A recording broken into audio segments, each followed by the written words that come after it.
Assalamualaikum friends, and welcome to my channel Learn Quranic Arabic with Shazia. Today I will start a new field in Arabic grammar, that is the FEL MAADI, or you can say the verbs. Now from this video you will learn about the verbs, the FEL in Arabic grammar. So let's start with this video. Inshallah, there are a lot to explain.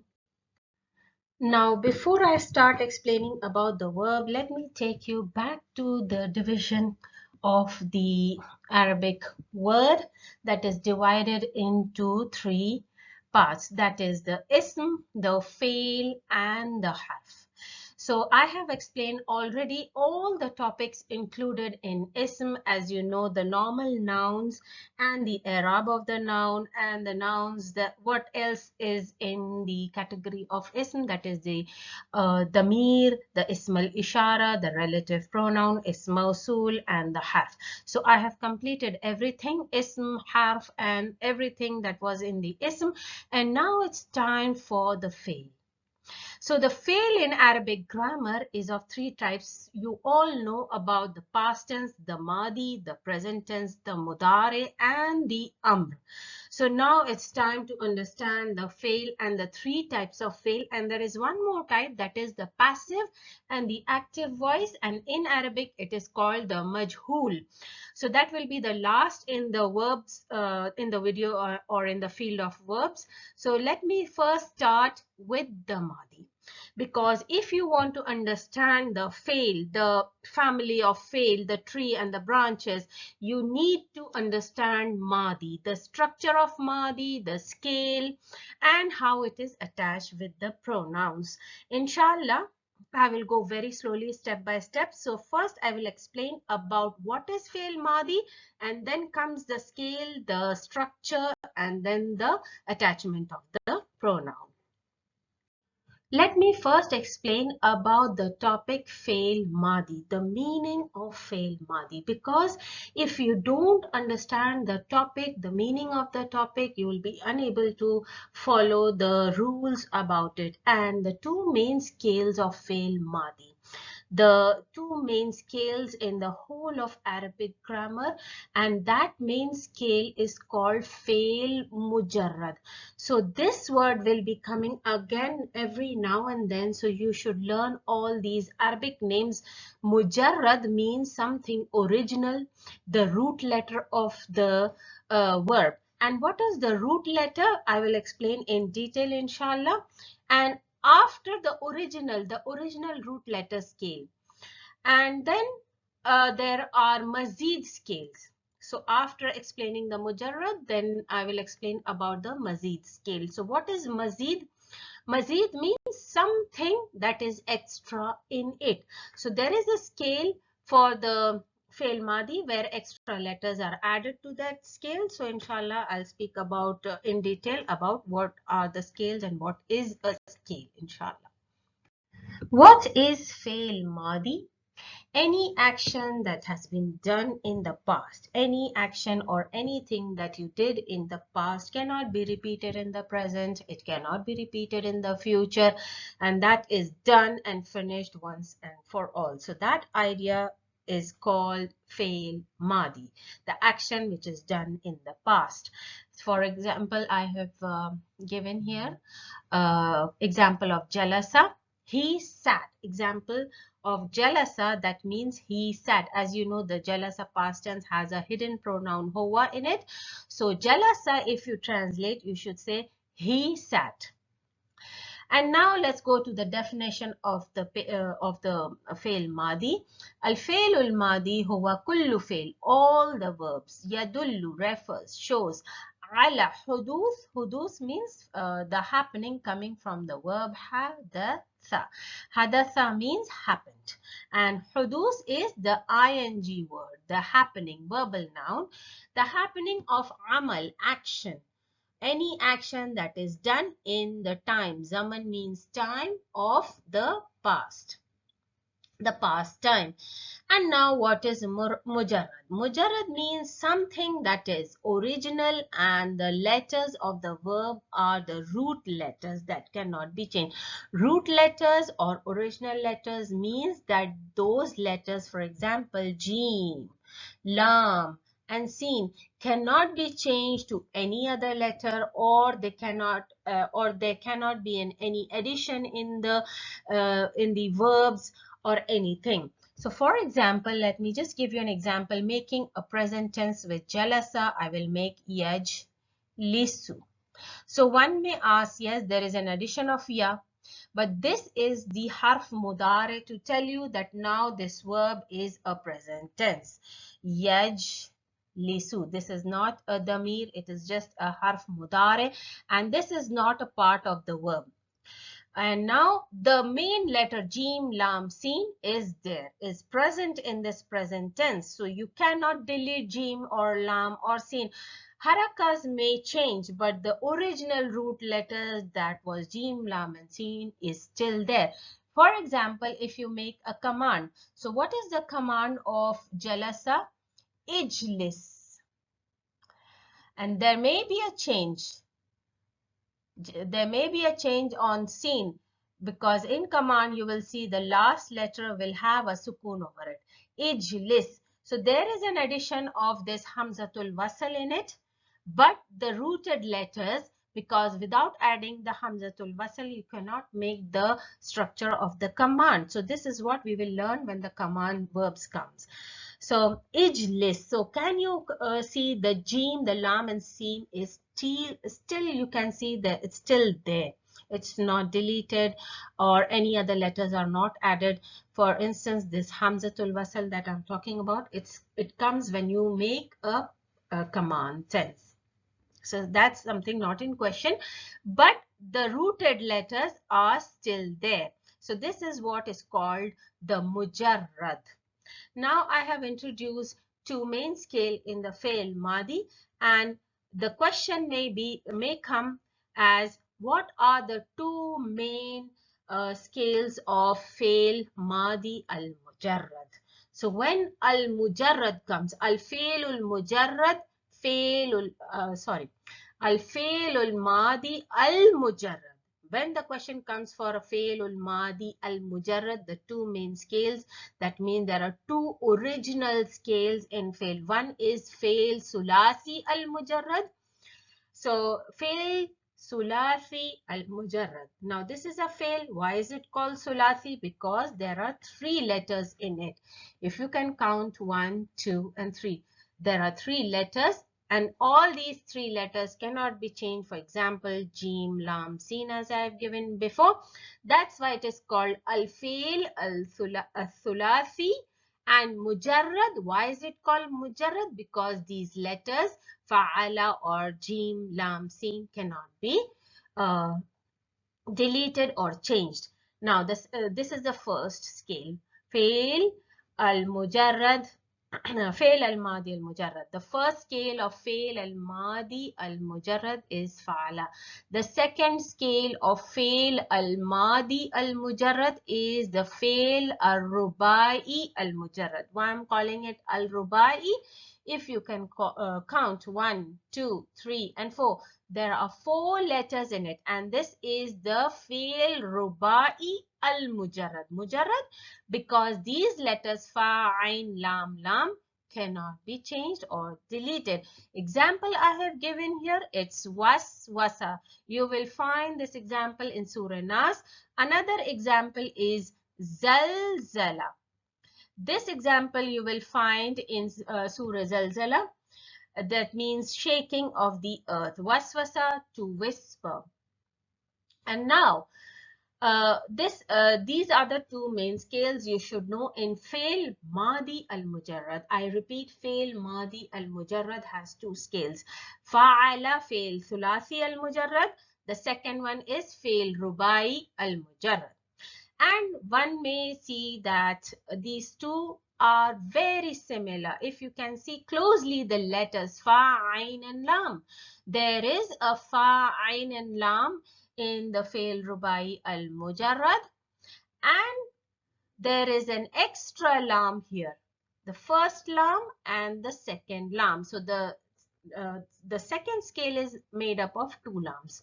The first 3 letters are the same from fa'ala, but there is an extra lam given to this scale, and the old Arabs or the grammarians made the scale from the original scale of fa'ala. And they gave an extra lam to make another original scale, that is the fa'lala. So this is what, and this is how came into existence the second FEL MAADI mujarrad scale, that is the FEL rubai al mujarrad, fa'lala. And if you can see, there are little difference in the harakas. Ain here has a sukoon and here ain has a fatha. So this is what you need to keep very close watch on, the harakas and the letters of the scale. So now let's move on and learn about the 2 types of scale and their further divisions. Past tense scales or wazn means the scales. Wazn FEL الماضي المجرد. So you should remember the name FEL الماضي المجرد. So the past tense has 2 main scales. The first one is 3-letter triliteral verb FEL الثلاثي المجرد. So these are the names that you need to remember. And the second scale, 4-letter quadrilateral verb, quadi. Why? Because it has 4 letters. FEL الرباعي المجرد. So these are the names in Arabic that you need to remember. Now, after the original scales, we go down to further divisions of the original scales. From the 3-letter triliteral verb FEL thulathi mujarrad, we have 3 original scales. And after the 3 original scales, further division, there are 3 mazid scales. So easy way to remember: triliteral 3, 3 original, 3 mazid. So this is the easiest way or trick to remember. And 4-letter quadrilateral verb. I have introduced this scale because it was important to introduce it now, because in future you will come across the 4-letter verbs. So I thought so to introduce this scale right now, and in order to understand the family of the scales and the branches spreading out from it. So it was necessary to introduce this, but I'm not going to talk about more on the 4-letter scale, just an introduction. So you need not memorize these now, but it will be good enough if you understand what is a quadrilateral scale of the past tense. And from this FEL rubai al mujarrad comes only 1 scale. So remember, it has only 1 scale and it has only 2 mazid scale. As I have already explained, what is mazid means the original scale have some addition of extra letters to it, and that's why it is called mazid. And mazid comes from the verb zada. So I'm just introducing all these verbs so that you have an idea from where these words are coming.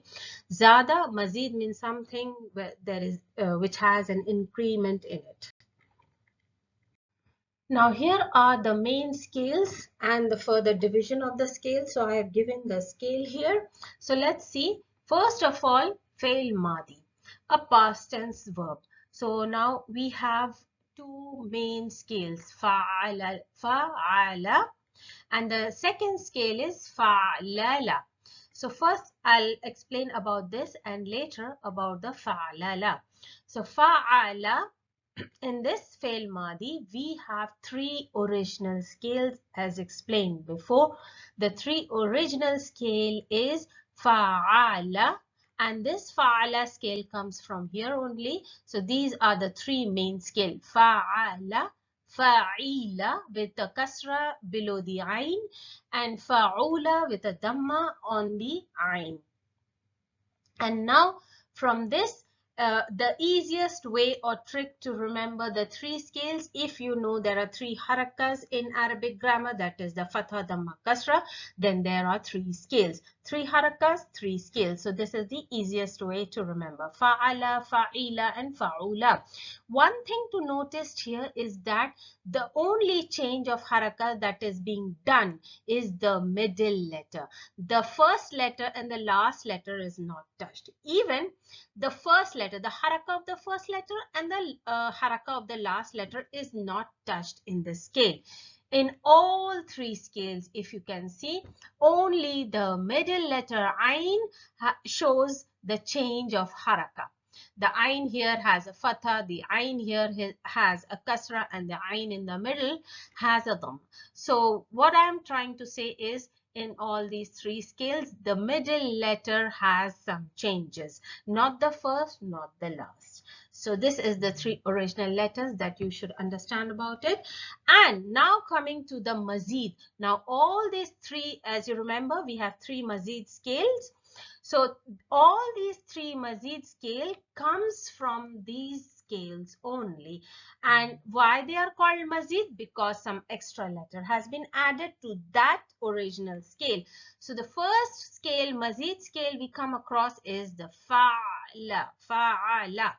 There are fatha, fatha, but as you can see, the addition of the letter is in the middle. That means that in between there are two letters. If you see a shadda, that means ayn, there are two ayns overlapping. So there is an addition of two letters here. I mean one ayn, extra ayn here. And I will show the mazid scale in detail in my coming slide. Then the next mazid scale is af'ala. Where is the addition of extra letter? Is before the fa. So this is another mazid scale where hamza, an extra letter, is added and it becomes af'ala. Then the third mazid scale is fa'ala. Where is the extra letter added? After the fa, after the first letter, and this is a long vowel. Because how do you recognize it's a long vowel? Because there is no haraka or sukoon over this long vowel alif. So this is a long vowel, fa'ala. So all these three are the mazid scales. And now coming to fail rubai al-mujarrad. How many scales did fail rubai al-mujarrad fa'ala has? This is the only one original scale, that is the fa'lala. As I told you, the fa'lala has been derived or extracted from the fail fa'ala, from this scale only. The grammarians has given this extra lam to the same scale to make another mujarrad scale, as I've explained before. So you see there are two lams from this original scale. Remember, it has only one and only one original scale, that is fa'alala. And from this fa'alala, we have two mazid scale. Now you can see very clearly I have marked with the green tafa'alala. So it is tafa'alala. So now here you can see the change, only the addition of ta before the original scale. Fa'alala remains the same, only the addition is the ta before the scale. And the next one, the second one, is a bit different. There is an addition of alif before fa, the main scale. And there is another letter noon with sukoon here. So it's added after the third letter. So if you add, after adding the alif, 1. We take the alif as the first letter now after addition. Fa, 2, ayn, 3. And then it comes the if, an, lala. After the third letter, the noon is added. These are all the rules of making the scale. So this is what you will learn in sarf morphology. But this is just to make you understand the scale, how mazid comes into existence. So the noon is added after the three letters, and if an lala comes into existence, the mazid scale. So you need not to memorize the scale right now. Just understand the fail madi, fa'ala, and the three original scales and the three mazid scales. The two types of triliteral scale. Now we will concentrate only on the fa'ala, the first fail mujarrad, that is the three-letter fail thulathi al-mujarrad. So we have two types in fail thulathi mujarrad. First is the mujarrad scale, that means the original scale, rooted scale. How many original scale do we have? 3. And then comes the mazid scale. So we have two types, the mujarrad and the mazid. And mazid we have 3 types. So as you can see, there is fa'ala, fa'ila and fa'ula. As I told you, if there are 3 harakas, it has 3 scales, with the middle letter changing the harakas from fatha, kasra and dhamma. So in all 3 scales of fa'ala, fa'ila, fa'ula, fa'ala is the most common and mostly widely used in Arabic. Fa'ila is also common, but mostly fa'ala is used, and fa'ula, you will find lot of verbs on fa'ula also, but widely used is fa'ala. And in mazid, we have af'ala. As you can see, the extra letter hamza before the fa. Then we have a long vowel after the fa, addition. These are all mazid. And what about the fa'alala, where we have a shadda over the ayn, the middle letter? Basically, if you break down, there is fa, ayn plus ayn. So there is 2 ayns overlapping. So usually when you have 2 letters and you have a shadda, the first one will happen to have a sukoon over it, and the second ayn will have a fatha, and the last one with the fatha. So if you overlap them, the 2 ayns, it becomes fa'alala. So there are 2 ayns, stress on the ayn. So these are the 2 types of triliteral scale.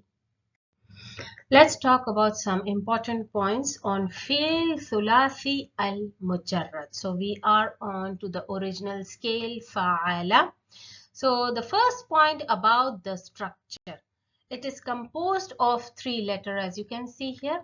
It is composed of 3 letters. The first and the last, that is the fa and the lam, will always have a fatha.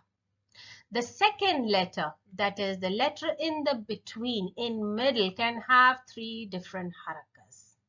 As you can see here, the scale fa'ala, the ayn in the middle, the second letter, has a fatha. Here in the second original scale fa'ila, the ayn, the second letter in the middle, has a kasra, and the last scale, the third scale, the second letter ayn has a dhamma. So you can change the, you can see the change of harakas in all 3 scales here.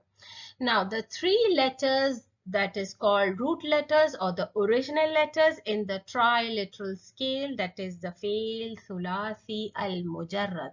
So what do you call all these letters? So in Arabic it is called fa al-fa'il. The first letter, the fa, is called fa al-fa'il. Then ayn is called the ayn al-fa'il and lam al-fa'il. And in English you can call it fa radical, the ayn radical and the lam radical.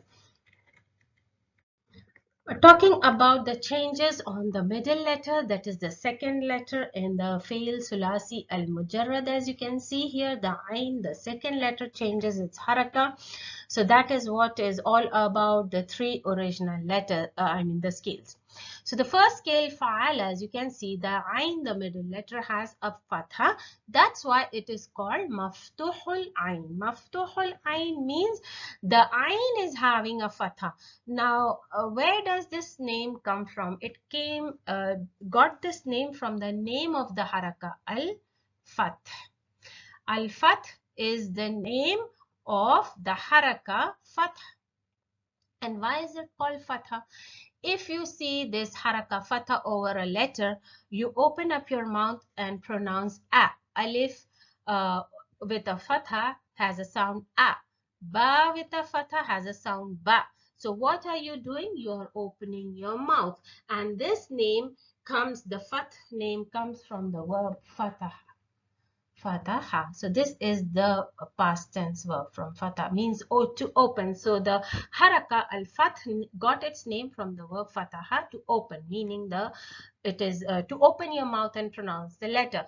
So maftuh al-ain means ain is having a fatha. The next one, okay, now we do the example. Mithli means example. We have kharaja, so you can check the middle letter is also having a fatha here. Dakhala, the middle letter or the second letter is having a fatha here. Dakhala. Fa'ila. Now we come to the second scale, fa'ila, where the second letter is having a kasra. So from kasra gets the word maksurul ain, means ain is having a kasra. So if you come across the word maksurul ain, maftuh al ain or madmum al ain, these all are the names of the haraka. So in example, we see sami'a. So you can check the second letter is having a kasra here. Fahima, to understand, the second letter is having a kasra. All following the scale fa'ila. Here kharaja, dakhala following the scale of fa'ala. Now we come to the third scale where ain is having a dhamma. So that's how it got its name. Madmumul ain means the ain is having a dhamma. And the example, you can see the middle or the second letter is having a dhamma over the back. Kabura. Kabura means to make something big or increase. Aluma means great. And you can check the second letter is having a dhamma here. Let's understand the al-wazn. Al-wazn or scale in English. We have two main scale or wazn in Arabic grammar. That is the fail sulasi mujarrad and fail rubai al-mujarrad. So what do you understand by wazn, the scale? When you see a structure that is the fa'ala, the main scale, the triliteral scale, fa'ala, the three letter. This structure is not changed in any way, either by addition or deletion. The three letters and the harakas never change. And all the other verbs having the same harakas falls on the scale. And you can weigh all the verbs with this scale on it. They will have, if a verb follows this structure, that means it will have a three letter. They will all have fatha, fatha, fatha. So they will follow the structure in everything. In fact, they will be a mirror image. And this is called al-wazn. When you weigh a verb on this scale, on this structure, when you compare all the other verbs with this structure, it's called weighing on a scale. So it cannot be deleted, it cannot be touched, as I've already explained. In order to make a new scale, now new scales, that is the scales that which have extra letters in them, is called mazid. So the existence of mazid scale comes from the main scale only. You take the main scale, add up some letters, and that's how you get a mazid scale. From the name mazid, you understand extra letter has been added. So you can see here, fa'ala, the main scale, the extra hamza has been added and you get a scale of ala. This is the mazid scale. And for example, I have given adhaba. Now many of you may get confused with the word adhaba as a present tense. But what is the difference between the present tense and this four-letter past tense verb? If you see what is the present tense of dhahaba, let's check. Dhahaba is the main three-letter past verb, and when you make it into present, it becomes yazhabu. And what is the last haraka on the last letter of this present tense? Ba is dhamma. But what is the haraka on this past tense four-letter verb? It's fatha. So present tense can never have a fatha over it on the last letter. So that is one point to recognize that it is the four-letter verb and not a present tense. Don't get confused that adhaba is a present tense. Just because you see the harf anaitu here, the alif here, or sorry, the hamza here, and you say is the present tense. So it's not a present tense at all. So that is one explanation. The other one, fa'ala. So the extra addition of a long vowel after the first letter, the extra alif or the long vowel. You can say la'aba.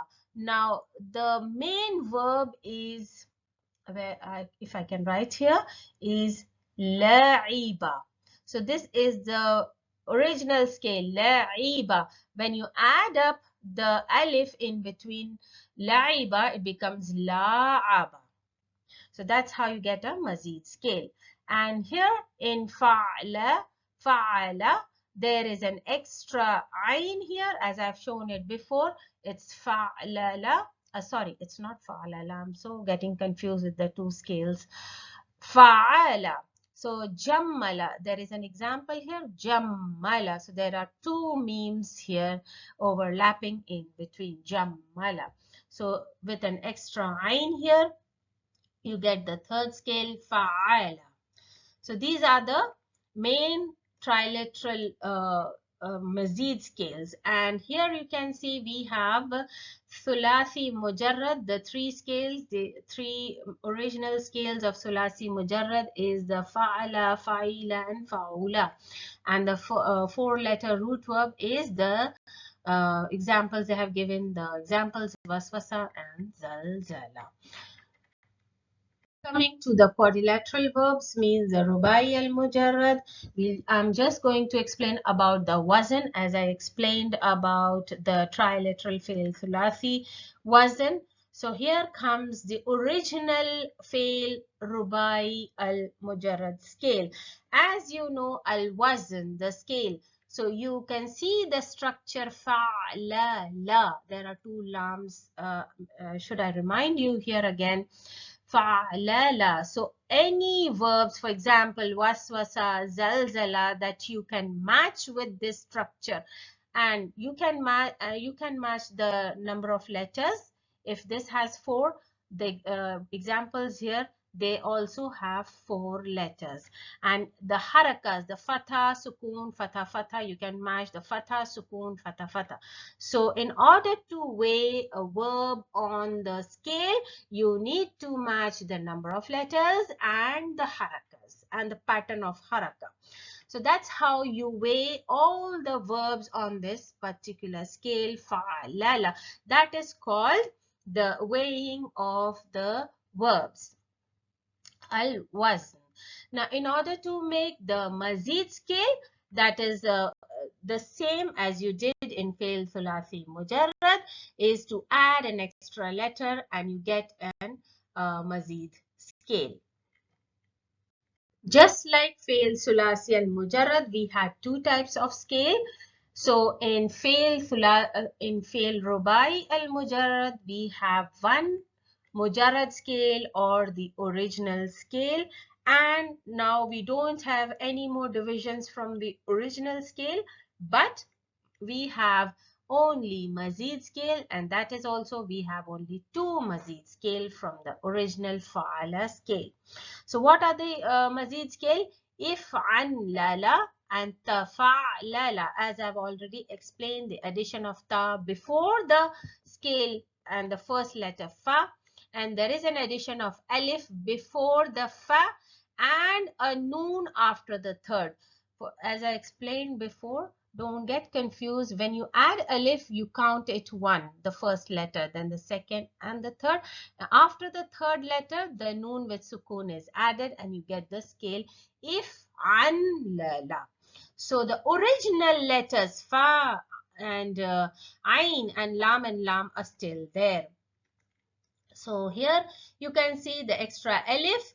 Then there I have actually given a new verb, harjama. Harjama comes from the verb hajama. Hajama means to gather. If I can write the verb, it's hajama.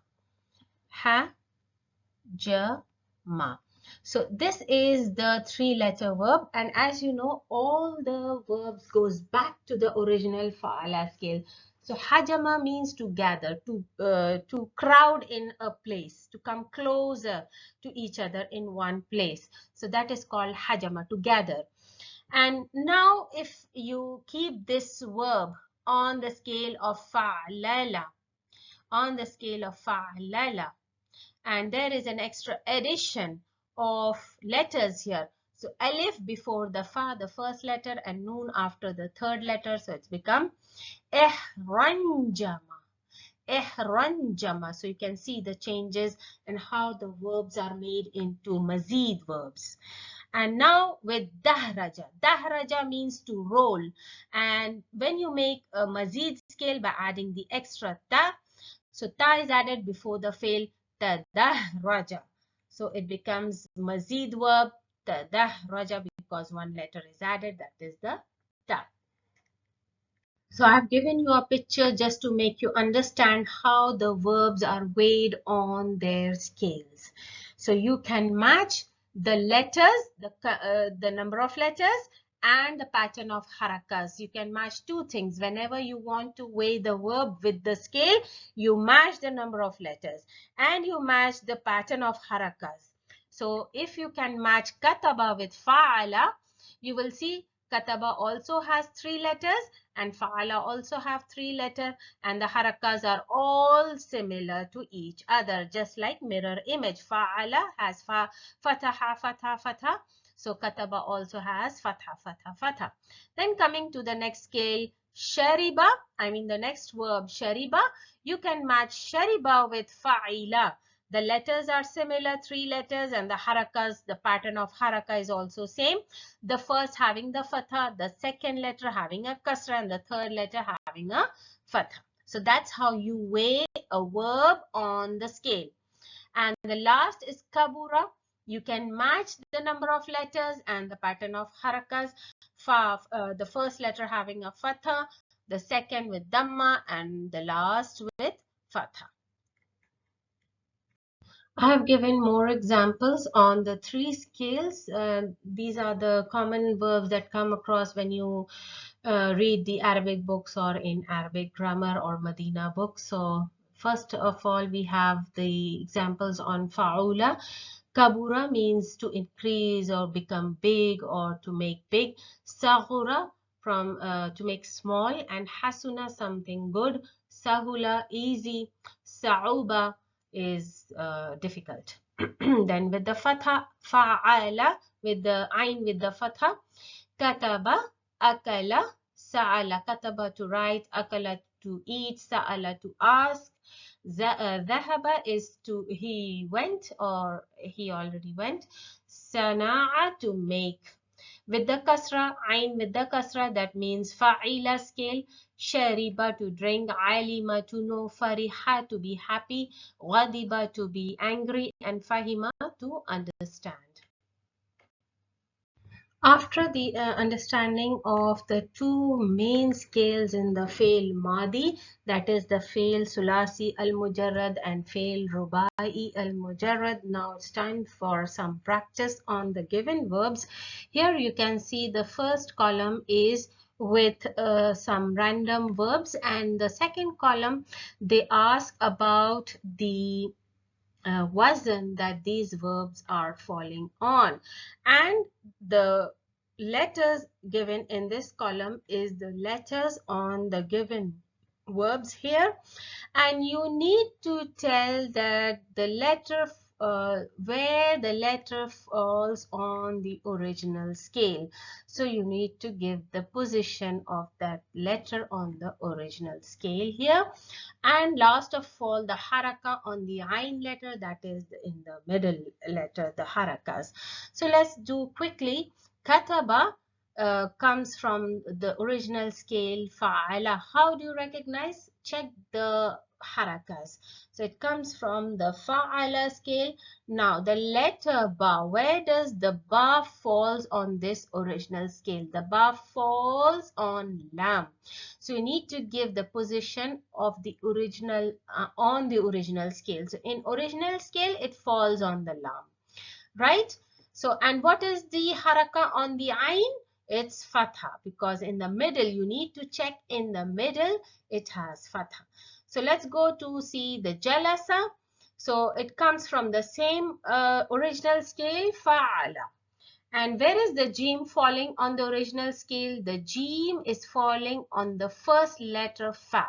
The Fa al-Fail or Fa radical, as we learned before. You can call that as Fa al-Fail or Fa radical. So I'll keep on repeating until and unless you memorize those names. So Jim falls on which letter? Fa al-Fail or Fa radical. And what is the the haraka on the Ain? It's Fatah. It's similar like the first one. Now comes Shariba. Now Shariba falls on under which scale? It falls on the second scale with the kasra. Check the middle letter. There is a kasra. That means it falls on the second scale with kasra fa'ila. And now they ask, where does the ba fall on the original scale? Where does the ba of Shariba falls on the original scale? On the last letter, that is lam al-fa'il or lam radical. So you need to give the letter here. Ba falls on the lam radical or the lam al-fa'il. So what is the haraka on the middle letter? Ain, kasra. Qara'a, it's the same falling on the scale fa'ala. Where does the hamza fall? It falls on the last letter, that is lamul fail or lam radical. And what is the haraka on the middle letter? Fatha. Zahaba is similar, just like qara'a, kataba, fa'ala from the scale of fa'ala, and dal falls on the fa radical, and the middle letter has fatha. Now haruma.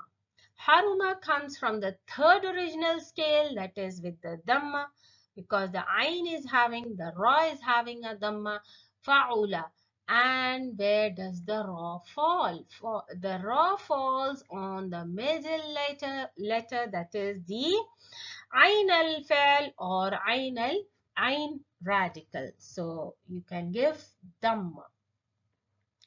Fahima, from fa'ila scale, the meme falls on the lam radical and the middle letter is having a kasra. Marida means sick, and it falls on fa'ila scale. The dad falls on the lam radical and the middle has a kasra. Alima falls on fa'ila scale, and ain falls on the fa radical, that is the first letter, and the middle letter has a kasra. So this is how you should know each and every verb with the letters, with the harakas.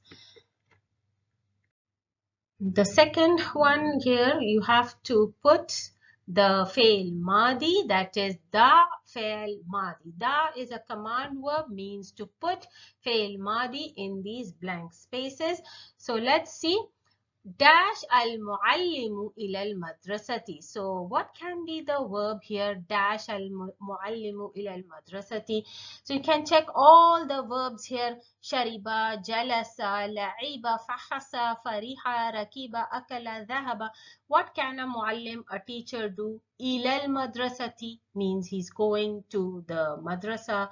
So you can use dhahaba. So our first is dhahaba المعلم إلى المدرسة. داش أحمد بالقرأة. قرأ means for the ball. And أحمد بالقرأ, what can he do with the ball? Can he ride or can he eat? So which fail is is good enough to put in the blank space? That is the la'iba. La'iba means played. So you can put la'iba Ahmadu bil qurati. La'iba Ahmadu bil qurati means he played with the ball. The third one is akhi at-tuffahata. So what can he do with the tuffah? Tuffah means apple. So he can eat with the apple. So Akala akhi at-tuffahata. Keeping in mind the fail, file, and maf'ulun bihi at-tuffahata. Then the fourth one is dash at-tabibu al-marida. So similar formula, jumla is jumla fa'liya with fail, file, and maf'ulun bihi. What can a doctor do with the patient? Fahasa means he checked. Fahasa means he checked the patient. And Abi, next one, Abi al-qahwata. So what can he do with the qahwa? He can drink for sure. So shariba Abi al-qahwata. جملة اسمية فعل فاعل مفعول به. Dash Umaru bil jaiza. Jaiza means the prize. So what can he do with the prize? He can be very happy with the prize, right? So fariha Umaru bil بالجائزة.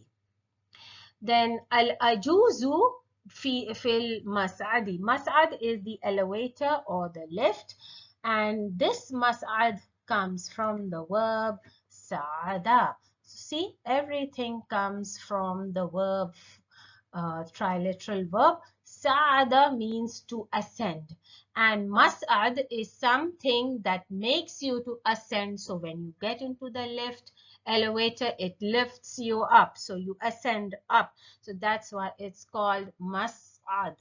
So al-ajuz means the old man. So old man, what can he do with the mas'ad? Rakiba. So he rides or he gets in the mas'ad. And dash al-musafiru ala al-maq'ad. Now maq'ad is also a word coming from the verb qa'ada. Qa'ada means to sit. Qa'ada is a synonym of jalasa.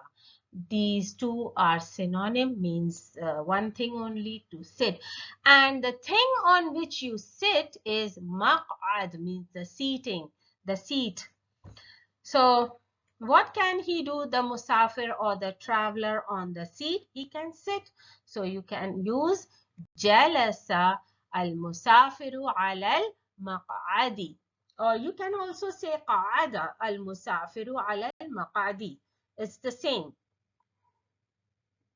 After understanding the scales, two most important scale in the past tense, FEL MAADI is the FEL Sulathi al-Mujarrad and FEL Rubai al-Mujarrad, and the structure and the important points, everything discussed. Now it's the time to learn how to attach pronouns with the past tense only. So I'm doing attaching of the pronouns with the past tense only. So when past tense comes, you should know that the pronouns are different, that attaches with the past tense only. For example, I have given all the past tense pronouns here, and they only attaches themselves with the past tense verbs. These pronouns don't attach themselves with the present or the command. So these pronouns are only for the past tense verbs. So you should know these are the second category pronoun as discussed and explained in my lesson of attached pronouns. So these are the pronouns. I'll go through the tu and na. These are for the first person mutakallim. Ta, ti, tuma, tum, tunna. These are for the second person mukhatib, and easiest way to remember these pronouns is, I will inshallah let you know when I come across the table of the pronouns. And the ghaibs, remember in the past tense pronouns, the huwa and hiya, the first two for single male, single feminine, the pronouns are hidden in the verb itself. So we have two damir mustatir in the ghaibs. And let me tell you, there is a sign of femininity attached to the verb, just to let you know that this verb is being used for the single feminine. And then we have alif muthanna and alif muthanna with again the tatanis, and vowel jama and noon niswa. And the recognition point for noon niswa is the sukoon on the previous letter before the damir. So I will explain each and every detail as we come across the verbs, inshallah. Now let's get started with attaching the pronouns. And let me tell you, we are attaching the pronouns of the second category to the fail. And before I start with the explanation of the damir attaching with the fail, let me tell you that in this structure, when you attach a damir with a fail, what are you getting? You are getting a jumla fa'aliya. You can see here in the circle. Fail and file. So where is the file? Instead of a noun, a damir is coming. The damir is taking the place of the noun, where before you learned in the sentences of or in the Arab of ism that fail plus file, that means fail plus noun. Noun is coming as in the place of the doer. But now what is happening? The damir is coming in the place of the doer instead of the noun. So we have our jumla failure. The structure that we get here is a complete jumla failure. And before understanding the attachment, let me give you a trick here or a tip here, the stem. So the structure that you will be following of the fail attaching with the damir will be fa'al plus damir. So your stem is fa'al plus damir. So this stem is used in mutakallim and mukhatib only. So if you can memorize the stem, it will be easier for you to attach the damir. So when you remember in your mind, when you recall all the information how to attach the second category pronoun, remember the mutakallims and the mukhatibs have a similar stem to get attached with the damir, that is the fa'al. Any verb you can keep here. For example, if you take sharib, shariba, so your stem will be sharib, sharib plus damir. Then if I take kataba, so katab, ta and ba, ba with sukun, katab plus damir. So these are the stem that you need to follow, attaching the mutakallim and the mukhatibs only. So this will make it easier for you to attach the pronouns and understand. So now let's get started with the mutakallim pronoun ana. Ana and nahnu, these are the separate ones. And let's see the past verb they have taken here. For an example, fa'ala. So the moment it attaches with the tu, the second category pronoun tu, what is happening? The stem fa'al has come. See, the stem fa'al has come and you attach the pronoun. So you get your jumla failure as fa'al tu. Similarly with nahnu, fa'al na. And this noon is called the noon al-fa'ilin. So these are the names of the pronouns or the fa'il, or the damirs you attach with the fa'il. These are the names of the past tense pronoun, damirs that attaches with the past tense. So now we're coming to the mukhatibs one. What happens now? One more thing I would like to tell you to make it easier for you to understand is that the ta, ti, tuma, tum, and tunna all have been extracted from the damir, separate damirs itself. As you can see here, all have been extracted from the separate pronouns. The ta has been taken from anta, the ti has been taken from anti, and tuma has been taken from antuma, tum has been taken from antum, and tunna from antunna. And here you can see the same stem has been used fa'alta, fa'alti, fa'altuma, fa'altum, fa'altunna. So it's easy, and the lam radical has a sukoon over it. So now you can remember when the stem is the same for mutakallim and the mukhatib. So the lam radical will have sukoon on the mutakallims and the mukhatib groups of verbs. And now what is the name of the tati, tumatum, tunna? It's ta'ul fa'il. Why they are saying ta'ul fa'il? Because now these damirs are taking place of the fa'il, right? And what about the meme and the meme with sukoon and noon, shadda? These are all the explanation I have given in the lesson before, in the lessons of attached pronoun, that is the 7 and 8. You can check there. So I'm not going into details, just that these are the letters that tells you, or the alif, these are all the letters that tells you about the number of people and the gender. So now let's go on and see the ghaib ones. Let's do the ghaibs now. And in the ghaibs, when you come to the ghaibs, you will see the structure of the verb has returned to its original structure. And the ghaib groups of pronouns are very different in comparison to the muhatib and the mutakallims. And the stem that I gave you of the fa'al with the sukoon on the last letter, that is the lam radical or the lamul fail, is no longer used in this ghaib group. So first of all, if I come to the first pronoun, huwa, so you can see the fail is used and there is no attached pronoun with this verb, with this structure. And you can now clearly see the scale this verb is following.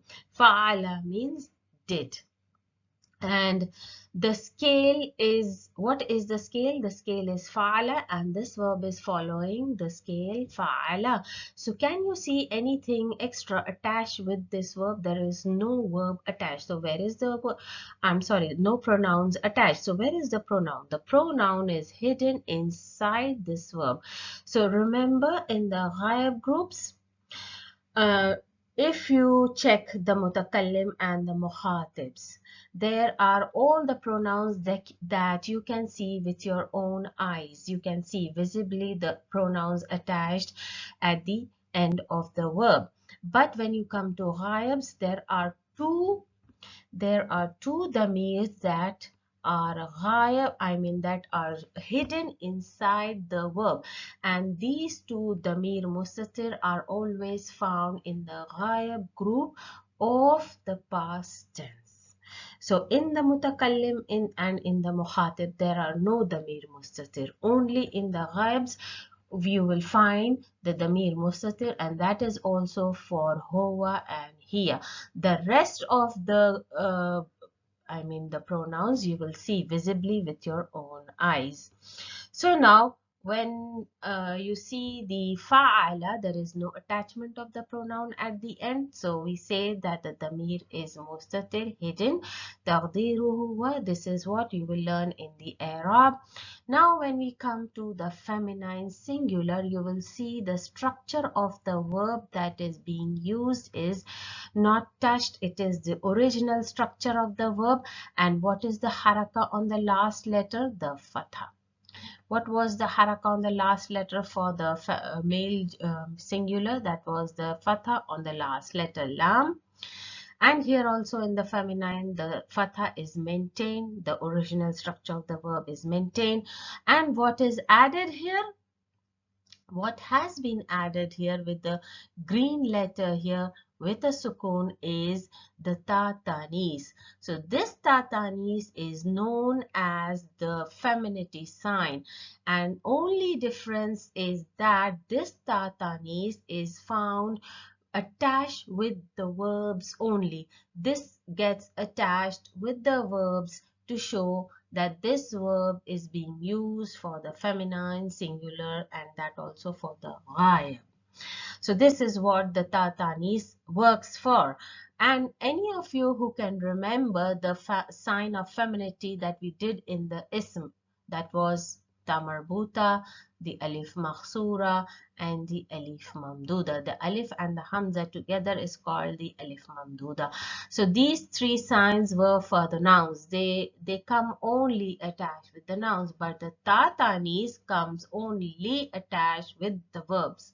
So this is the work, and this, please, this is not a damir. This is only a sign of femininity. The damir is still hidden inside fa'ala, taqdiruhu hiya. It's called damir mustatir, hidden pronoun. Now coming to the rest of the four damirs, and in this, two damirs are taken, for one for the male muthanna and the other one for the feminine muthanna. So let's check what is the difference between these two damirs for the duals. So the first one is for the male and the second one is the feminine. In the males, you can see the original structure of the verb is still intact with the last letter lam having fatha maintained. So the structure of the verb you can see in this group is still maintained. And where is the damir? The red color alif here is showing you the damir, and this damir is known as aliful ithnain, showing you that two people are involved. So this is our damir, actually the aliful muthanna, you can say aliful muthanna or aliful ithnain. So this alif is the damir, showing you that two people are involved. Now, this is for the male. Now, when we come to the feminine, the original structure of the verb is still intact with the last letter having a fatha over it. And the ta is there. And now one may ask, what is this ta with fatha? This is the same ta that you did here. Ta tanis with sukoon. It's the same ta here with the fatha. And it is now attached with an aliful muthanna. Now here you can see in red color the alif of duality is attached. So the main damir is this red alif, and this is the long vowel, and due to this long vowel, the previous letter that ta tanis have come has the sukoon has been removed and a fatha has been given over it, because if you know the rule that whenever a long vowel comes, the previous letter will have a corresponding haraka that goes along with the long vowel alif. So that's why this ta tanis, the sukoon of the ta tanis was removed and a fatha was given.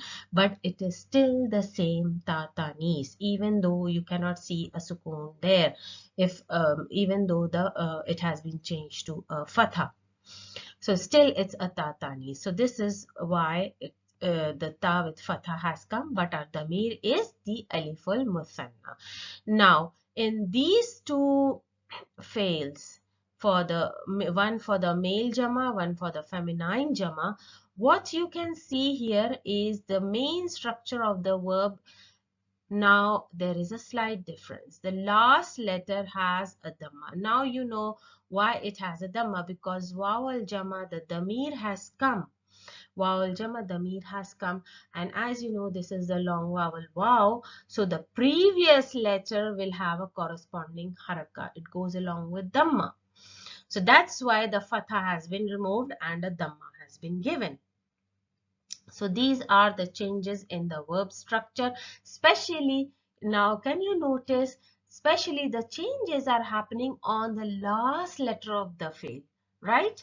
So you should be very vigilant and very specific on the harakas on the last letter, that is the lam radical, that is the last letter of the fi'l. So now if I can give you a clear picture now before I explain for the Jama pronouns. Can you see, if I can remove all the markings here, and if I can just mark the harakas on the last letter. The first one for Hova Fatha, the Hiya for Fatha, the dual Fatha, the dual for feminine Fatha. So these four have fatha maintained. And when you learn the pronouns for the mutakallim, mukhatib and the ghaib, please learn as the pronoun has been given in the table. It is the easiest. So when you try to remember the pronouns, you can easily reshuffle and remember the pronouns. So in the first four of them, they have fatha maintained. And the rest remaining here have a different kind of haraka, that is vowel jama has a dhamma.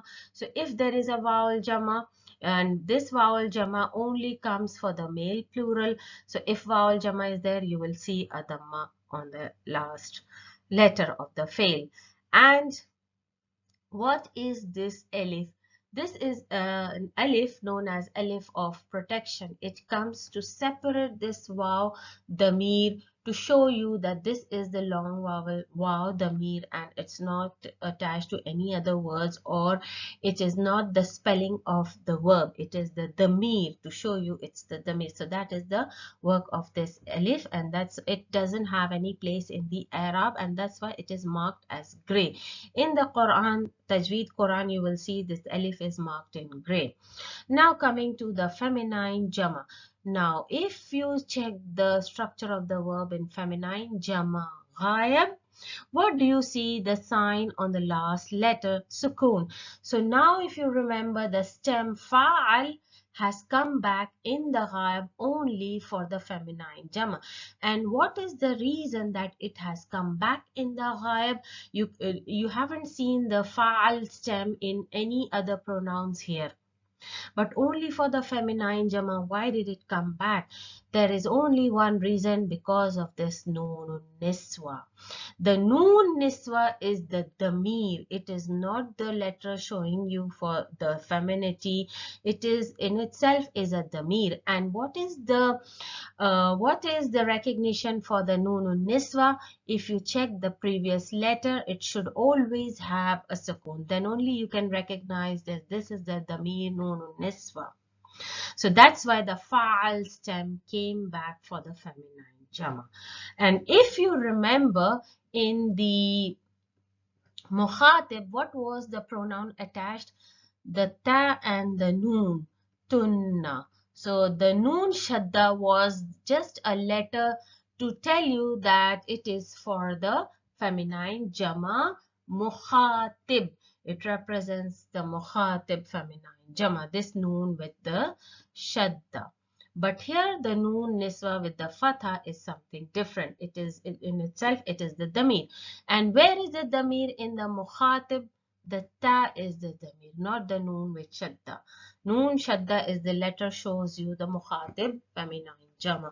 So that is the difference. The pronoun in the mukhatib feminine jama is totally different, and the damir in the feminine jama in the ghaib is totally different. Let's talk about some important points on the past tense. So past tense of FEL MAADI are always mabni, and as you know, the structure that they follow, they don't change their structure. Any FEL MAADI you find, they will follow the three original scale. Either it will be on fa'ala scale, or either they can be on fa'ila or fa'ula scale. They will not change their structure, and they will not change if FEL MAADI comes in a sentence. In any position, they are not going to change their haraka or structure just like the nouns you did, because we are in the field of verbs. So there are some differences between the noun, and there are a lot of differences between the noun and verbs. So here I have given some examples. If a verb FEL MAADI comes in the starting of the sentence, it does not change its haraka. For example, shariba al-waladu, we have this jumla failure. Now it has come as fail and file. Even though it has come or started the sentence, does not have any changes in the structure. The next example is ma shariba al-waladu. So now the fail has come after the negating tool. So this negating tool has no action on the fail. The FEL MAADI is still intact on the scale of, what is the scale of shariba here? Fa'ila, right? Now the third example, in shariba al-waladu. So the in particle has come, but the FEL shariba does not have any change, any action on the particle, does not have any action on the FEL shariba. So it remains the same in all the positions. Now the most important point is the pronouns that you attach with the FEL MAADI, they don't come before the fail. That means there are no prefixes, and they are always coming after the fail. The pronouns are attached after the fail. So that is one point you can recognize that this is definitely a FEL MAADI, because the pronouns are attached at the end as suffixes. So that's the some of the main important points for the FEL MAADI. You can check here quickly in the mutakallims ana and nahnu. As you can see, the letters or the damirs marked in red are after the fail. So in ana you have fa'altu, you can see fa'alna, the damir is attached after the fail. Likewise in the mukhatibs, anta, anti, antuma, antum and antunna. And can you see in the mukhatibs we have five separate pronouns. 2 in the mutakallims, 5 in the mukhatibs, and 6 in the ghayabs. One extra because one extra has come for the feminine muthanna. So in the mukhatib also you can see after the fail the damirs in the red has been attached. So these are all suffixes.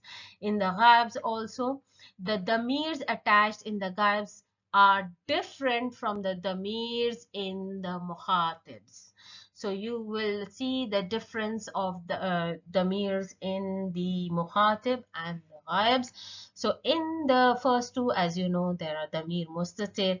So in the remaining four, you will see the aliful muthanna, the next one aliful muthanna with the tatanis in the duals, and the vowel jama for the male jama and nunun niswa for the feminine jama. All are attached after the fail. Even the tatanis is attached after the fail. Let's practice attaching the pronouns with the fail. First of all, we'll read the question. Sarrafa fail dhahaba. Sarrafa means you have to conjugate the fail dhahaba by attaching the corresponding pronouns. For example, if you see all these separate pronouns, you have to recall which type of pronoun is going to be attached with the fail dhahaba. Fi madi, ma'adama italia means into the past tense and with the damir following damir. So you need to think, recall what type of damir is to be attached with the fail. So now let's do the first one, the ana. Now when you see ana, and what do you think about what comes to your mind, what pronoun you have to attach with dhahaba? So when you think about the pronouns, think about which group is it? Is it from the mutakallim? First segregate which group the pronoun is. Ana is from the mutakallim. So now think of the mutakallim group only. So ana we have two. Dhahabtu. So that's how you have to attach dhahaba with the two pronoun. And now you have to keep in your mind when attaching the pronoun here. What you have to keep in mind? The fail dhahaba. And the moment you attach the pronoun, the last letter has some changes. And now you have to recall if the pronoun is from the mutakallim and the mukhatib, you have the same stem to follow. For example, if you remember, we did fa'al, the stem fa'al. Now we have the fail dhahaba. So our stem for this ana, I mean mutakallim and mukhatib, is dhahab, with the last letter ba having a sukoon over it, and then you attach the pronoun to. So that's why I have given all in different color. Dhahab, ba with sukoon is in yellow because you need to check the last letter haraka and then the attachment of the pronoun with the stem dhahab. Now let's go and do the antuma. So antuma, seeing the ta, we know that this separate pronoun is from the mukhatib muthanna. So now you remember that mutakallim and mukhatib uses the same stem. In this case, we have the stem of fail dhahaba, that is dhahab. So now you need to attach the pronoun with dhahab. So what is the answer now? It's dhahabtuma. So you can see the ba last letter here with the sukoon and then the attachment of the pronoun in the white color. So you can check how you attach when it comes to different verbs attaching the pronoun. You need to keep in mind if it's from the mutakallim or it is from the mukhatib, you need to use the stem as given for the verb. So what is the stem? That means any verb you need to keep the sukoon on the last letter. That is the trick to remember. If it is from the mutakallim and mukhatib, you need to keep the sukoon on the last letter of the verb, and that is your stem to follow. Now coming to the next one is antum. Still it is from the mukhatib because of the presence of ta. So this tells that this separate pronoun is from the mukhatib, and this is for the male jama mukhatib. So now let's see what is the answer. The answer is dhahab, same stem because it's from the mukhatib, and the attachment of the pronoun tum. As you can see, the pronoun tum is attached with the same stem dhahab, and the ba is maintaining the sukoon. So now let's check the another one. Anti. So now anti is from the mukhatibs, and now the same stem is used. So let's check. Dhahabti. So you can see the ba is still maintaining the sukoon, and the pronoun is attached for the feminine singular mukhatib. Now antuma is also from the mukhatib group, so the same stem will be used. Dhahabtuma. So the ba is maintaining its sukoon in all the mutakallims and the mukhatibs. So the last one is antunna.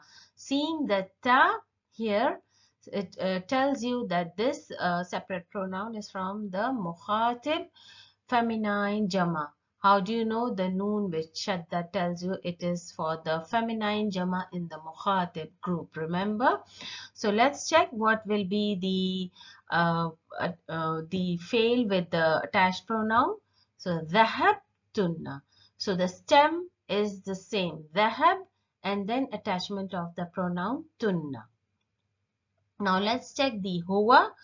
So now from which group is huwa? Huwa is from the ghaib. So do you remember that the mutakallim and the mukhatibs have the same stem to follow, dhahab. The stem dhahab is followed in the mutakallim and the mukhatib. But now when the ghaib group comes, the pronouns changes totally. No more stems now. And what is the main important point in the ghaibs? The huwa and hiya. There are two damir mustatir.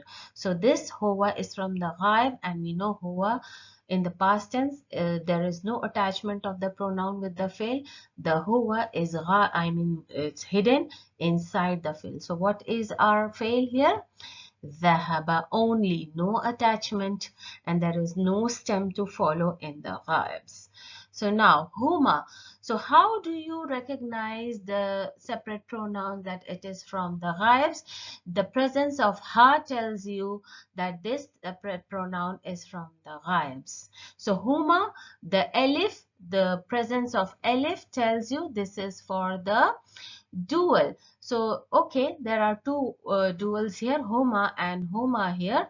So we'll do the first one for the male and the second one for the feminine. So I will just write it down, the second one for the feminine and the first one for the male. So now let's check what is the fail when it is attached with huma. Now, if you remember in the ghaibs, what is the damir that shows the duality? Let's check. So we have dhahaba. Now, if you remember in the ghaibs, the four damirs maintains the original structure of the verb, that is huwa, hiya, and huma for both male and female. These four damirs maintains the original structure of the fi'l. So you can see here dhahaba, the ba last letter maintains the fatha. So this is the original structure of the fi'l dhahaba. As you can see here, fatha, fatha, fatha. So the fatha, fatha, fatha is maintained, and only the addition is the alif of duality, or you can say aliful ithnain for the dual male. Now comes hum. So the ha tells you it is from the ghaibs. male jama. So now what is the damir for the male jama? Let's check. We have anyone who can guess? It's vowel jama. So let's check. Dhahabu. Now, since it cannot maintain the fatha because of the coming of the vowel jama, and this is the long vowel that comes, and the previous letter ba should have a corresponding haraka according to the long vowel. So the waw goes with the dhamma. That's why fatha is removed and dhamma is given. So we have our fi'l dhahabu, and this alif is for protection, doesn't have any work in the eraab. Now comes to the hiya. Now we know huwa and hiya is the it has the mir mustatir.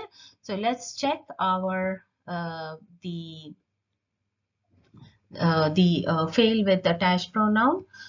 So in this here we have the pronouns hidden in it, and the fatha on the last letter ba is maintained.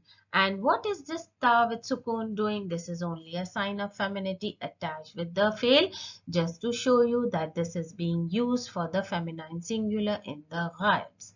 Now let's check another one, huma for female.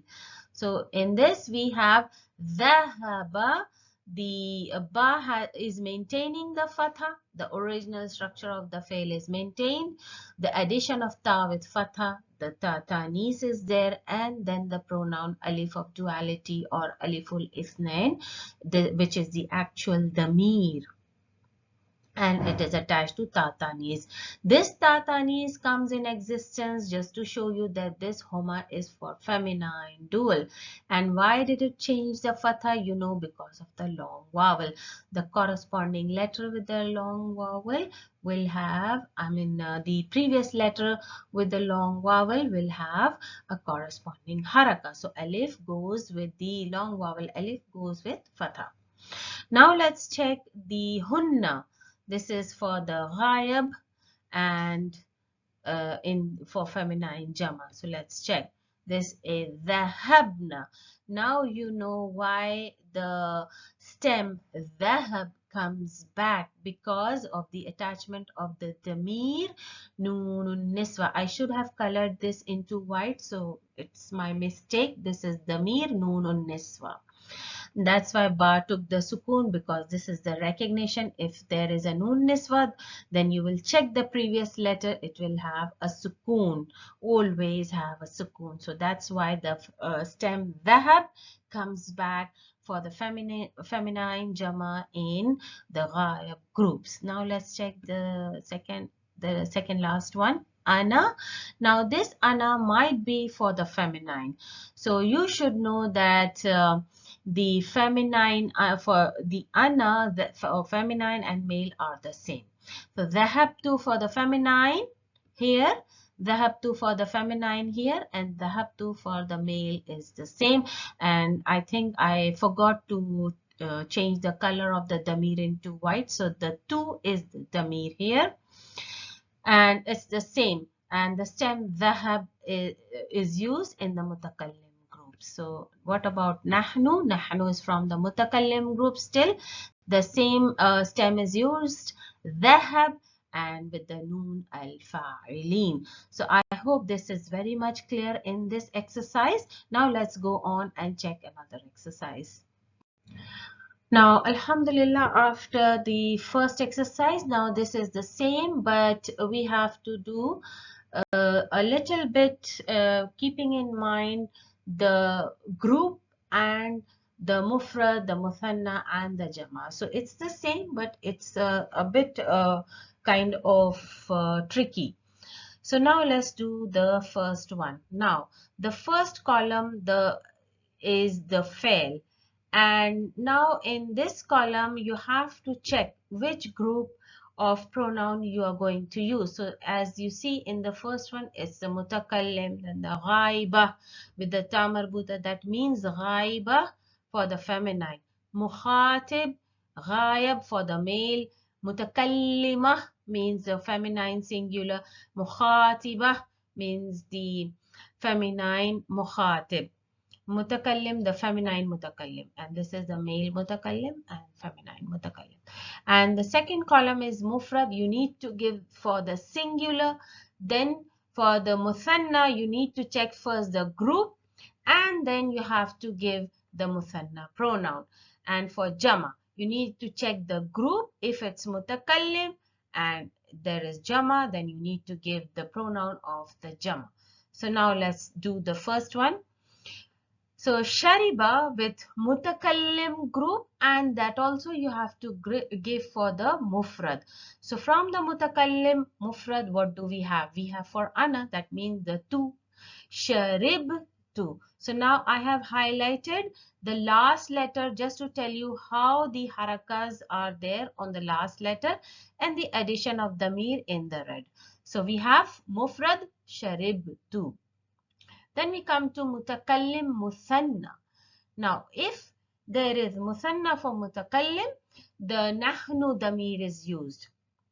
For example, if there are a male or a female together, or a male and male together, or a female together, you will use for muthanna the same pronoun noon al fa'ilin. So this is also important information about mutakallim muthanna.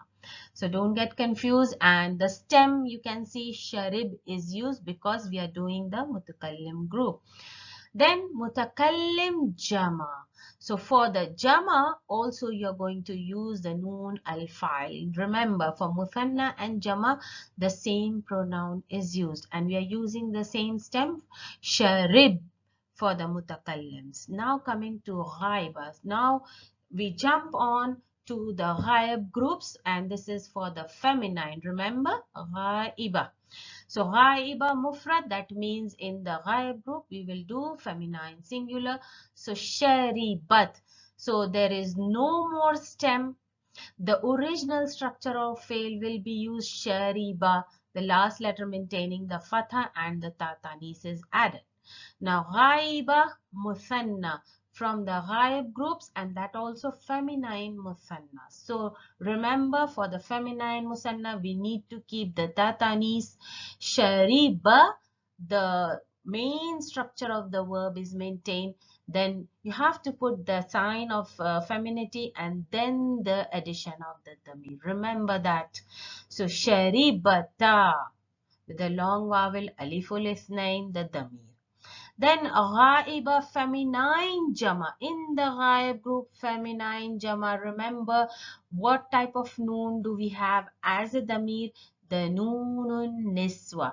So when the noonun niswa comes, remember the stem comes back. Sharibna. Sharibna. Now it's the mukhatib group. Now from the ghaib jump back to the mukhatib, and that also for the male.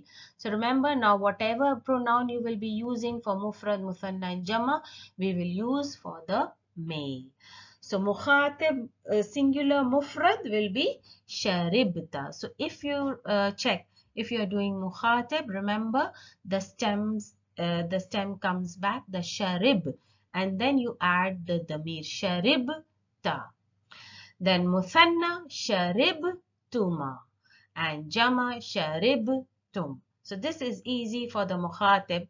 Now coming to the male ghaib.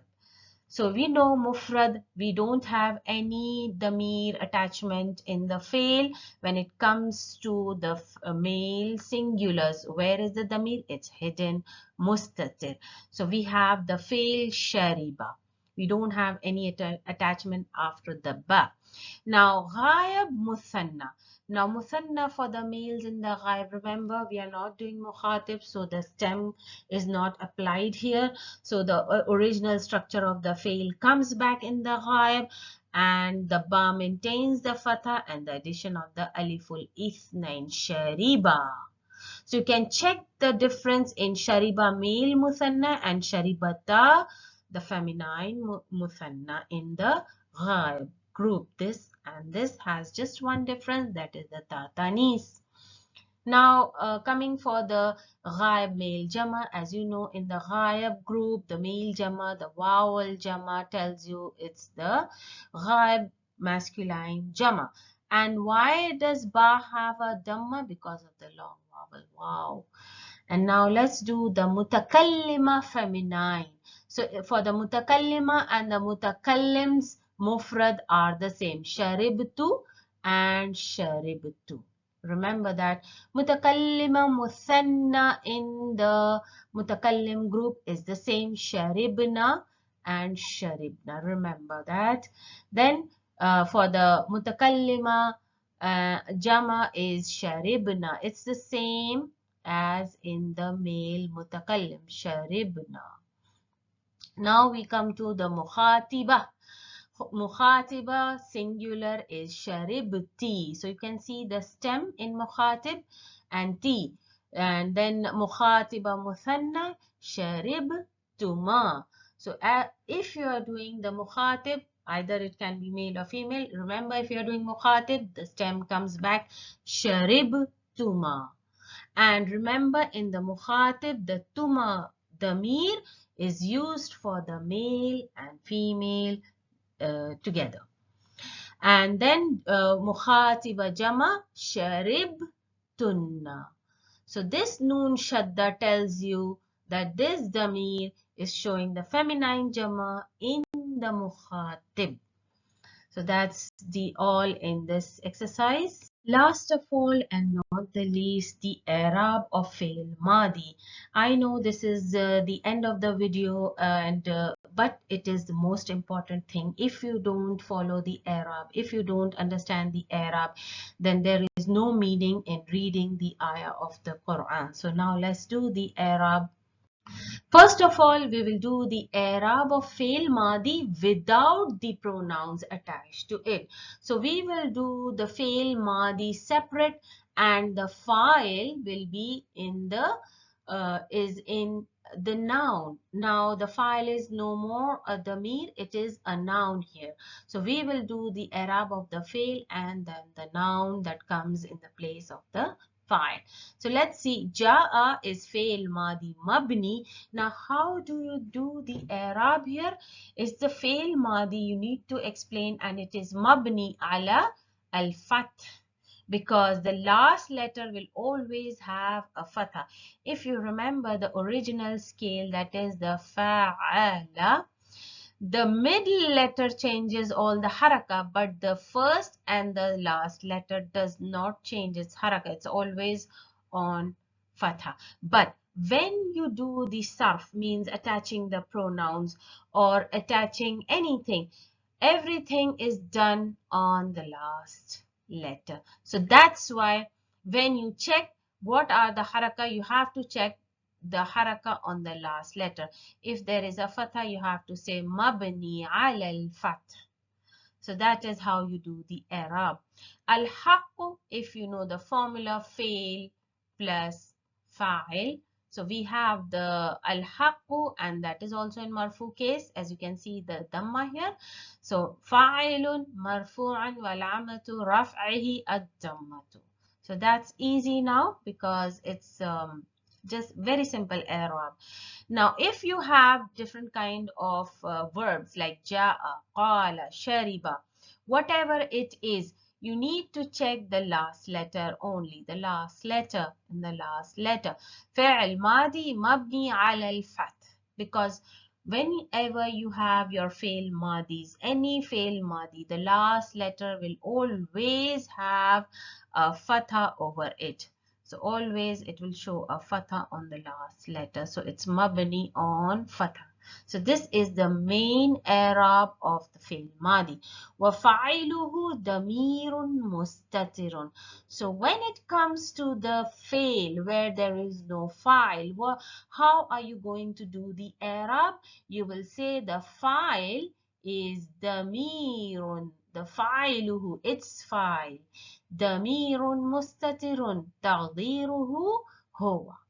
So this actually the fails are for the males. Why is it for the males? Because there is no attachment of the tatani. So we know there is no attachment after the shariba as tatani. So we know this fail is for the male, and that's why, and that's how you know that it has a huwa hidden in it. And that's why you say in Arab fa'iluhu damirun mustatirun, and taqdiruhu huwa means estimating, assume it's huwa. Now coming to the Arab of the fail with attached tatanis, and the sentence says ذهبت مريم. So we have a clear jumla failure with a fail and a file. So now Maryam, what is the translation? Maryam went to the school. Went to the school. That means she already went, because this is the past tense. So how are you going to do the Arab when a tatanis is attached? Simple. The main structure is still intact of the fail ذهب with the fatha. So your Arab will be the same. You don't need to worry about the tatanis with sukun. فعل ماضي مبني على الفتح. So the Arab remains the same for the fail madi. What about the ta tanis when you do the Arab? You need to explain this is a ta utanis la mahallaha min al Arab, does not have any position. You can say it is the you don't have to say in Arab that it is the sign of femininity. Just have to say ta utanis and la mahallaha min al Arab. No place in Arab. And Maryamu as the noun has come in the place of a file, so you will explain fa'ilun marfu'un wa alamatu raf'iyya dammatu. The next example here is ذهبت إلى المدرسة. She went to school. So now what is the difference between this sentence and the sentence here? Here the verb is the same in both the sentences, but the file is missing here. Here the file was in the place as a noun here, and here the file is totally missing with the jar majroor. So there is no file visible, and you cannot see any file with your own eyes. So what is the translation? She went to the school. Now there is no name, only a damir pronoun is used. She went to the school. So where is this she coming from? We know in this fail the damir here is hidden. How do you know that this ذهبت is used for feminine singular? The presence of tatanis. So now how you do the Arab of ذهبت? Same, فعل ماضي مبني على الفتح. Why? Because the original structure of the fail is still intact. تاء تانيث لا محل من الإعراب, and فاعله ضمير مستتر تقديره هي. Just like we did for هو, it's the same. The sentence is the same. So if you can memorize the sentences of the Arab, it will be easier for you to follow the Arab that comes in the coming grammar books. So it's really very important to memorize these sentences for the Arab. Now let's do the Arab when the fail madi is attached with the pronouns. And here is an example of mutakallim group for tu and na, that is the damirs from the mutakallims. And what is our verb here? Our verb here is a, ka, la. And now let's just remember what is the scale that's following. Akala is following the scale of fa'ala. The very first scale is the fa'ala, fatha, fatha, fatha. And now when it is attached to the fail madi, you know we are doing the mutakallim. So in the mutakallim, the stem comes with the sukoon. So our stem is akal. And how are you going to do the Arab when you see the sukoon here? So the Arab is فعل ماضي مبني على سكون. So remember, you will check the third letter. Whatever the haraka is, you will say mabni ala sukun. Before we did where the original structure of the verb was maintained with dhahaba, the last letter ba had fatha. So we said فعل ماضي مبني على الفتح but now the stem has come here with sukoon, so that's why now we have to say mabni ala sukoon. So this is one major difference when the stem comes. And then the ta. The ta with the dhamma is the damir attached with akal. And now how you are going to give the i'rab? Damirun mabniun. It is the damir, it is mabni. The dhamma of the ta will never change. So you will say mabni ala dam. And what is the position of the pronoun here attached with the fail? Simple. If you know the formula of jumla fa'liya, fail plus fa'il. So the damir is falling in the place of the fa'il position. Instead of the noun, a damir is coming in the position of the fa'il. So, fi mahall raf fa'il. So, the position of the damir with attached with the fi'l madi takes the place of the fa'il. And now we do the second one. Akalna is the same. The stem is the same. Akal. And then it is attached with the noon al-fa'ilin. And remember, we are still in the mutakallim. So the stem akal is the same. And we give the same i'rab. Fa'al ma'adi mabni ala sukun. Then the noon al-fa'ilin comes. And this noon al-fa'ilin, remember, is with the long vowel.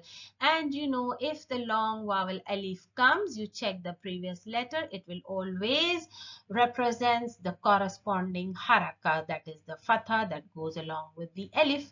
So now when you explain and give the i'rab of the noon al-fa'ilin, you say damirun mabniun ala al-fath. Because the fatha is mabni, it will never change. Fi mahall raf'il, and this damir has also come in the position of the fa'il. So whenever you see a FEL MAADI and the damir attached, remember your jumla failure is complete. You have your FEL, you have your fa'il. So now if you understood this, you can easily do the second one, that is from the mukhatib. Now this is from the mukhatib groups. Akalta, so the stem is the same and you have to give the same i'rab of akal is the same, mabni ala sukun. And then we have the ta, and ta has a fatha, so you need to check the i'rab. The ta, damirun mabniyun ala, it is, I'm sorry, it is not dam, it is al-fath. So this is a typing mistake, it's al-fath. So it's al-fath fi mahall raf'il, because the ta with the fatha is mabni, it will not change. So you will have to say damir mabni ala fath fi mahall raf'il. Please check, it's a typing mistake. It's not ala dam, it's ala al-fath. Akaltuma. Now the same i'rab for the stem akal mabni ala sukun. And what is the i'rab of the tuma? As you know that the main damir is the ta. The meme letter is for separation, and then this letter shows that two persons are involved in this fail. So it is the alif of duality. Our main damir is the ta. That's why the ta is been explained in the i'rab. So our explanation is damirun mabniun ala dam. Ala dam, why? Because it has a dam. It will not change. Fi mahall raf'il. And what about the memes? The meme is harf fasl. Fasl means separation or a gap or a space in between. Harf fasl. And what about alif? It is litasniya. Litasniya means for duality. So the last pronoun of the mutakallim is akaltum. As you can see, the same stem akal and then the attachment of the pronoun tum. And now you know the ta, main damir, is having a dhamma, and this meme just is just a letter to show the masculine plural in the mukhatib, the meme with the sukun. So akal has the same i'rab mabni ala sukun, and ta has the i'rab damirun mabniun ala dam fi mahall raf'il. So it is mabni on the dhamma. As you can see, the ta is having a dhamma. And what is meme? It is harf jama للمذكر. So I forgot to give this extra words here. حرف جمع للمذكر. So you can just explain in more clarity. So now we do the last one. أكلتن feminine جمع مخاطب. أكل has the same eraab مبني على سكون. The stem أكل has the eraab is being repeated in the mukhatibs. And now the ta. Now here also the main damir is ta, and noon shadda shows the feminine jama in mukhatib group. So the ta damir mabni ala dam, because this ta is mabni on damma. So that's why you say mabni ala dam fi mahal raf al fa'il. So our fa'il is the damir ta. And what about the noon shadda? It's harf jama lil mu'annath. So this is the explanation of the فعل ماضي attached with the pronouns. And now this is the last slide and the Arabs remaining for the ghaibs. Now we are in the ghaibs group. Shariba. Now by just looking at the verb, now you see the original structure of the fail is maintained. So what is this with the aliful ithnain? So definitely this is from the ghaib groups. So by looking at the verb, the structure, the haraka, you should know that these are from the ghaib group, these are from the mukhatibs or mutakallim. So here the structure of the fail is maintained, and there is an addition of the damir alif al-muthanna. So how you are going to do the i'rab of shariba? Because the structure is maintained. فعل ماضي مبني على الفتح. Why fath? Because the last letter, the fatha, is still maintained. Then aliful ithnain, what is the i'rab damir mabni ala sukun. Now this aliful ithnain is a long vowel, and any long vowel, it does not carry any haraka, but we suppose, we assume, we estimate that there is a sukun. That's why you join the ba and alif and you prolong your sound. So we assume there is a sukun over this long alif, but we are not allowed to put that sukun over it visibly. You cannot see that sukun. We just assume in our mind. So that's why it is said damir mabni ala sukun fi mahall raf'il. So you need to give these small informations of the damir in the i'rab is really very important. So you need to go through these i'rab every time, and you have to repeat until and unless you memorize these. Now sharibata, this was for the male. Now we come to the feminine dual in the ghaib. Still the structure is maintained, so the i'rab of shariba will be the same. And now we see that the i'rab of shariba is the same. فعل ماضي مبني على فتح. So it's the same. Then ta tanis, that you have to explain ta utanis la mahalla min al i'rab, just like before. And then we know that this ta with fatha is the ta tanis. Why the fatha? Because of the long vowel. So you need not give ta tanis with sukun. So that's not a problem. So don't have to worry. Aliful ithnain has the same i'rab just like before. Damir mabni ala sukun fi mahall raf fa'il. Now when we come to the male plural in the ghaibs with the vowel jama, how do you do your i'rab for the katabu? Because there is a damma over the ba. So fa'il madi mabni ala dams. This is your i'rab. You need to check the third letter and give the i'rab accordingly. Now this ba is mabni on the damma.